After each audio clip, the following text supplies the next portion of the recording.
નમસ્કાર દર્શક મિત્રો, આપ નિહાળી રહ્યા છો એસ લાઈવ ન્યૂઝ બુલેટિન. નજર નાખીએ તો મુખ્ય સમાચારો પર. ઠક્કર બાપા નગરમાં કોંગ્રેસના ઉમેદવારના મધ્યસ્થ કાર્યાલયનો પ્રારંભ.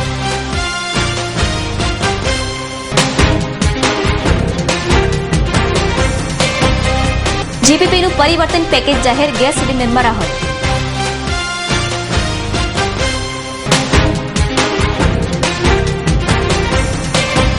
કોંગ્રેસમાં ભૂકંપ, નરહરી અમીન સહિત અનેકના રાજીનામા.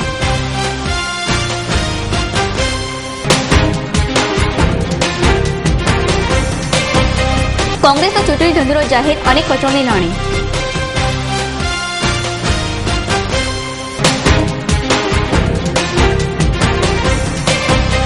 અમદાવાદમાં 8મીથી મોરારી બાપુની રામકથાનું આયોજન.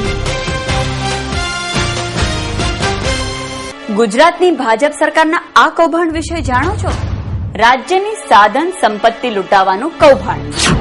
ગુજરાતની જમીનો મફતના ભાવે વેચાય ને ભાજપની તિજોરી ભરાય. સાણંદ પાસે ઉદ્યોગપતિને જમીન આપવામાં આવી મફતના ભાવે, પણ ત્યાં બનતી એક કાર દીઠ 60,000 રૂપિયાનો બોજો પડે છે રાજ્યની તિજોરી પર. એસજી હાઈવે, કચ્છ, સુરત, મહેસાણા, ગાંધીનગર, કેટલા નામ ગણાવું?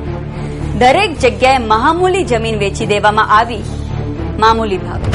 આવા અનેક ભ્રષ્ટાચાર છુપાવવા ગુજરાતમાં 8 વર્ષથી ભાજપ સરકારે લોકાયુક્તની નિમણૂક જ ના કરી. વટ માટે ગુજરાતને વટાવતી ભાજપ સરકારને ફરી મોકો મળે તો ગુજરાતના હાલ કેવા થશે? જરા વિચારો. એટલે જ કહું છું, દિશા પણ બદલીએ, દશા પણ બદલીએ. કોંગ્રેસ હવે 19 વર્ષની થઈ ગઈ છું અને હું જવાની છું વોટ કરવા માટે. આપ સૌ પણ જજો. અપીલ કરવા માંગુ છું કે 5 વર્ષે આજે વોટિંગ કરવામાં આપણને મોકો મળ્યો છે એ કોઈ પણ સંજોગમાં ચૂકવો ના જોઈએ. આપણા હાથમાં ફક્ત એક જ વસ્તુ છે અને એ છે વોટિંગ. તમે ચોક્કસ વોટિંગ કરો, તમારી આજુબાજુમાં જે છે એમને પણ પ્રેરિત કરો અને આપણો આ હક કોઈ પણ સંજોગમાં ગુમાવવો ના જોઈએ એવી મારી તમને સૌને હાર્દિક અપીલ છે અને આશા છે કે તમે સૌ વોટિંગ ચોક્કસ કરશો. ઠક્કર બાપા નગર મત વિસ્તારના કોંગ્રેસના ઉમેદવાર ગીતાબેન પટેલના મધ્યસ્થ કાર્યાલયને નરોડા હાઈવે ખાતે ખુલ્લું મૂકવામાં આવ્યું છે. આ પ્રસંગે સામાજિક સંગઠન સંકલન સમિતિના ચેરમેન જગદીશભાઈ દવે, મહેસાણા પૂર્વ સાંસદ જીવાભાઈ પટેલ, ગુજરાત પ્રદેશ કોંગ્રેસ મહિલા મોરચાના પ્રમુખ સોનલબેન પટેલ, અમદાવાદ કોંગ્રેસ મહિલા મોરચાના પ્રમુખ મંદાકિનીબેન પટેલ, દીપક બાબરિયા સહિતના વોર્ડ કાર્યકરો મોટી સંખ્યામાં ઉપસ્થિત રહ્યા હતા. ગુજરાતની પ્રજાને 17 વર્ષ સુધી ડફોળ બનાવનાર વ્યક્તિ હવે આ બીજી વખત આપણને ડફોળ બનાવવા આવે તો ડફોળ બનવાની તૈયારી તમારી છે? જવાબ આપો મને. બધાને પ્રામક વરજાર ખાલી નાટક જેવા ભવૈયા જેવા વેશ કાઢવાના અને લોકોને ઇમ્પ્રેશનમાં લાવવાના. અલ્યા ઘરની બાયડી આટલી નથી તે પ્રજા શું વાંચવાનો હતો? આ ખુલ્લી વાત છે, સીધી વાત છે. તમારું ઘર હોય એ કહેજે ગુજરાત તમારું ઘર છે, પણ તારું ઘર તો પેલા સાચો ભાઈ, પછી ગુજરાતની વાત છે. મારે એક જ કહેવું છે, લલિત અને આપણા જે કોઈ ભાઈઓ જ્ઞાતિના હોય, દલિતો તમારે તો ખાસ, કારણ કે તમને એ કાયમ ડબો બનાવી જાય છે, એ ડબો નહીં બનતા. કારણ કે તમારી પાસે તમને એવું સમજે છે કે દલિતોને આપણે છેતરી શકીએ છીએ. દલિતો આગળ છેતરશો નહીં. એક બહુ સ્પષ્ટ વાત કહું છું કે આ વખતે હું તો ગીતાબેનને આશીર્વાદ આપવા આવ્યો છું. મારા બાજુના ગામના વતની છે એટલે અમને મારા આશીર્વાદ તો છે જ. કારણ કે આશીર્વાદ એટલા માટે આપું છું કે હું એક બ્રાહ્મણ કુળનો જન્મેલો માણસ. તમે બધાના આશીર્વાદ એને આપો કે આવતી 20મી તારીખે એ પણ એક એમએલએ તરીકે તમારું પ્રતિનિધિત્વ કરે. અસ્તુ. આભાર. કાર્યાલય ખુલ્લું મૂકતા સમયે કોંગ્રેસી અગ્રણીઓએ એક સુરે જણાવ્યું હતું કે સમગ્ર વિસ્તાર હીરા ઉદ્યોગથી વિકસિત છે અને 2 વર્ષ અગાઉ જ્યારે મંદીનો સમય હતો ત્યારે અહીંના ભાજપી ઉમેદવાર વલ્લભભાઈ કાંકડિયાએ પેકેજ જાહેર કરવા કોઈ સૂત્રતે પગલાં લીધા નહોતા. તેથી વલ્લભ કાંકડિયાને જાકારો આપી ગીતાબેનને વિજય બનાવવા મતદારોને આહવાન કર્યું હતું. ગુજરાત પરિવર્તન પાર્ટી દ્વારા પરિવર્તન પેકેજની જાહેરાત કરવામાં આવી છે, જેમાં ખાસ કરીને રાજ્યના સામાન્ય લોકોને નજરમાં રાખીને વિવિધ મુદ્દાઓનો સમાવેશ કરવામાં આવ્યો છે. જીપીપીના પ્રદેશ મહામંત્રી ગોરધન ઝડફિયાએ જણાવ્યું હતું કે ગુજરાતના કુલ બજેટના 25% રકમ સામાન્ય માણસોના જીવન ધોરણ ઊંચું લાવવા માટે વાપરવામાં આવશે.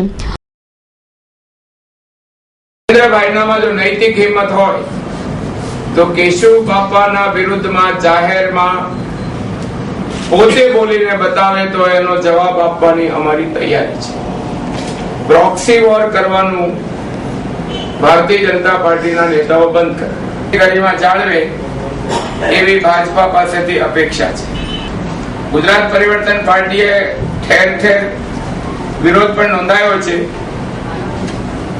નવજોત સિદ્ધુના પુતળાઓ પણ બાળ્યા છે કાર્યકર્તાઓએ, પ્રજાએ, ગામડા સુધી, કારણ કે એક આક્રોશ છે. લોકોને છઠ્ઠા પગાર પંચ મુજબ day 1 જે દિવસે આ સરકારને કર્મચારીઓ કાઢવામાં મદદ કરે એ દિવસથી પૂરા પગારની યોજના થશે.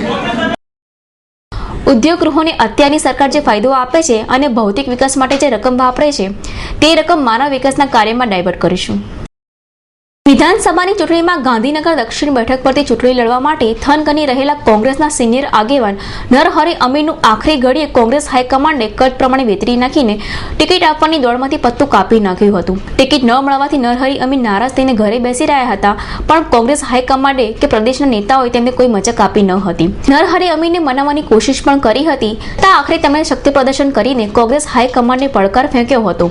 નરહરી અમીરના શક્તિ પ્રદર્શનનો દાવ ઊંધો પડ્યો હતો. નરહરી અમીને છેલ્લો દાવ ખેલીને કોંગ્રેસના હોદ્દાઓ અને પ્રાથમિક સભ્યપતિથી રાજીનામું ધરી દીધું હતું.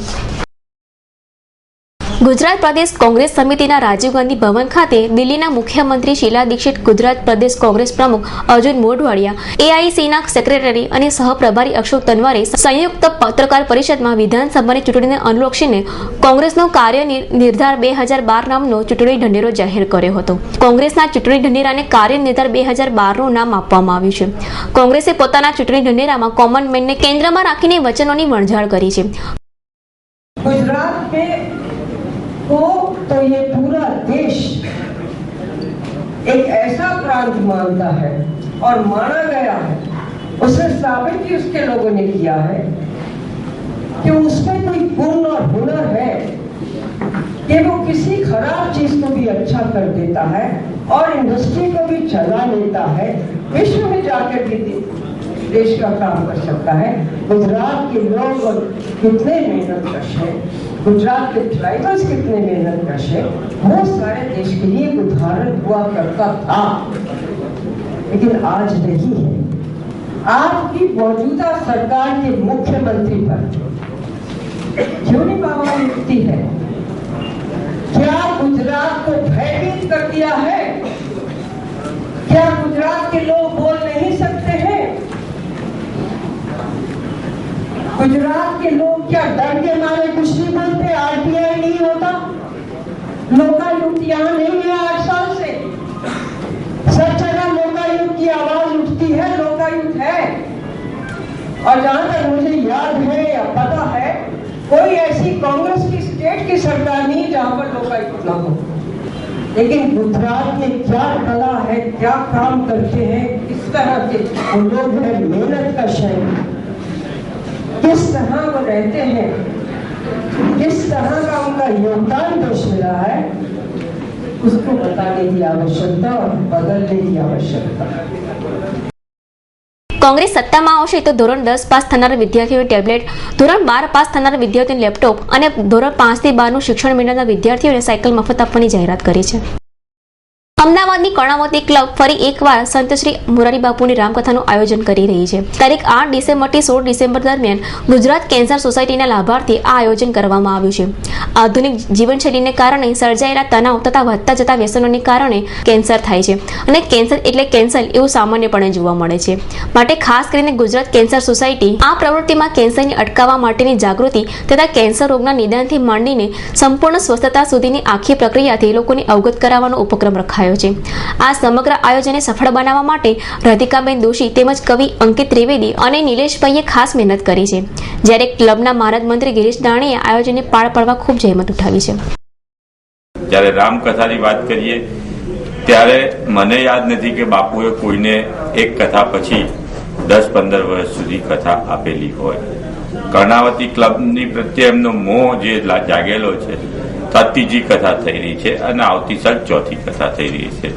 તો બાપુને બી એટલી પરમ શ્રદ્ધા વિશ્વાસ છે કે કર્ણાવતી ક્લબની કથા, કારણ કે બાપુ 2 વખત બોલી ગયેલા છે કે ન ભૂતો ન ભવિષ્યત, સામાન્ય નાગરિક જાહેર જનતામાંનું આમંત્રણ છે. અમે કથામાં બી લખેલા છે, આટલા બધા હોર્ડિંગ અમદાવાદમાં લખ્યા છે, તો જાહેર જનતાનું નિમંત્રણ એવું લખવામાં આવેલું છે.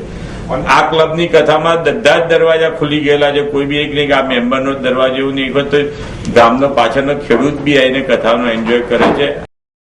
આ સમગ્ર આયોજન પોથી યાત્રાથી શરૂ થઈ દરરોજ અલગ અલગ પ્રોગ્રામો પર રજૂ થશે, જેમાં કવિતાનો આનંદ, વિવેકાનંદનું એક સુંદર નાટક, અશ્વિન પાઠકના સુંદરકાંડ, ગઝલ, સંગીત લાલિત્ય તેમજ સુગમ સંગીતનો પ્રોગ્રામ પુરુષોત્તમ ઉપાધ્યાય રજૂ કરશે.